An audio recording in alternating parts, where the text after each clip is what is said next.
Thank you so much. I'm very excited to be here. It's fun to be a pediatric dermatologist at a mostly adult meeting.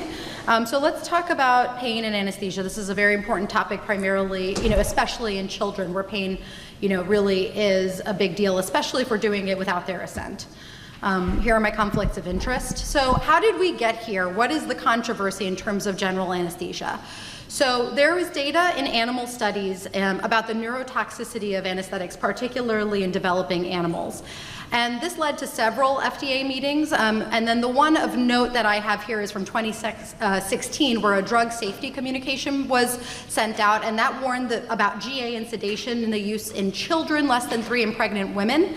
And the specific terminology they used is may affect the development of children's brains.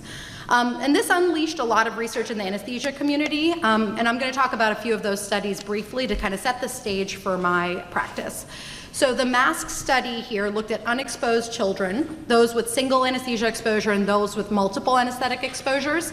And they had both primary and secondary outcomes. So in terms of the primary outcome of IQ, there was no difference, but there were some differences in children who were exposed in the secondary outcomes of processing speed and fine motor activity.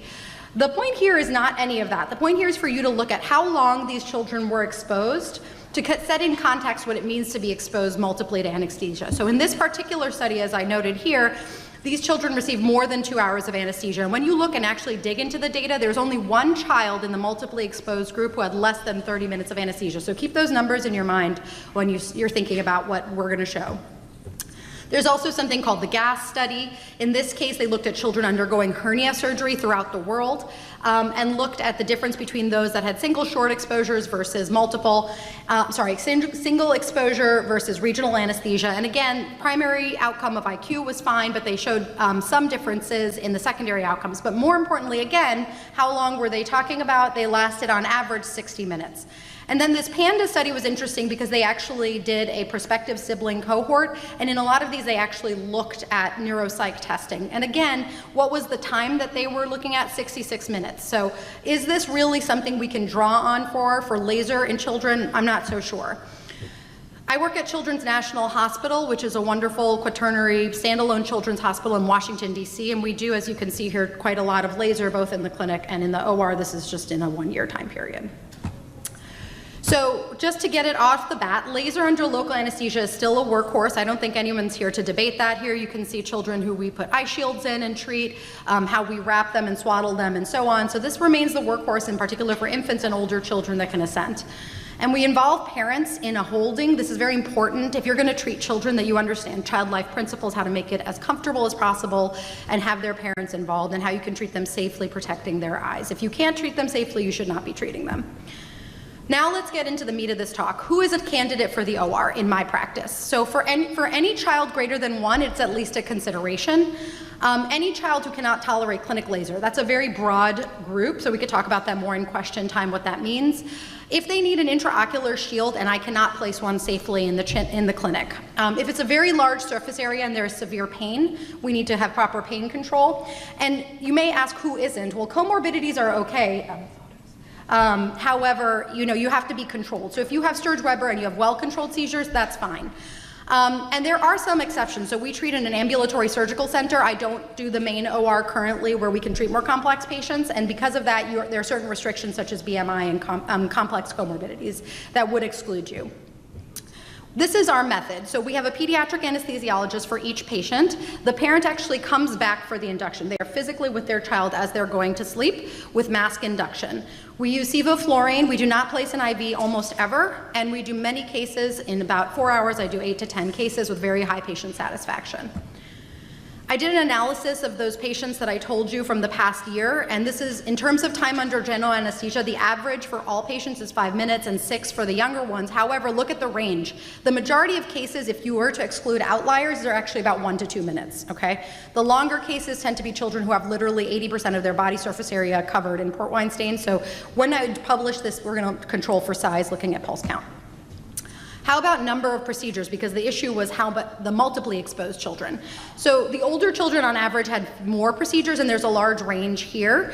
But again, when we're talking about multiple, is it really apples to oranges to compare somebody who went under multiple procedures that were an average of 60 minutes to 2 hours to someone who had 2 minutes of procedures done multiple times?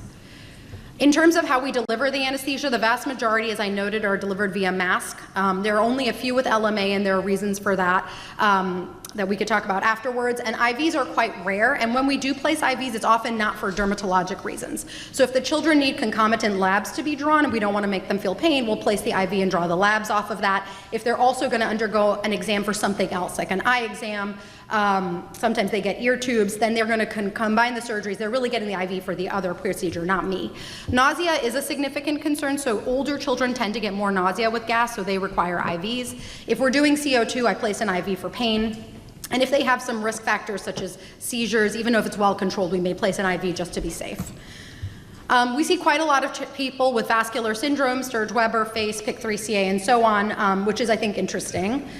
So let's talk about the controversy. A lot of people say, just hold them down, it's fine, it's a few minutes. But what is the harm of repeated painful procedures? Everybody tells me about the harm of anesthesia. What about hurting kids over and over again against their will?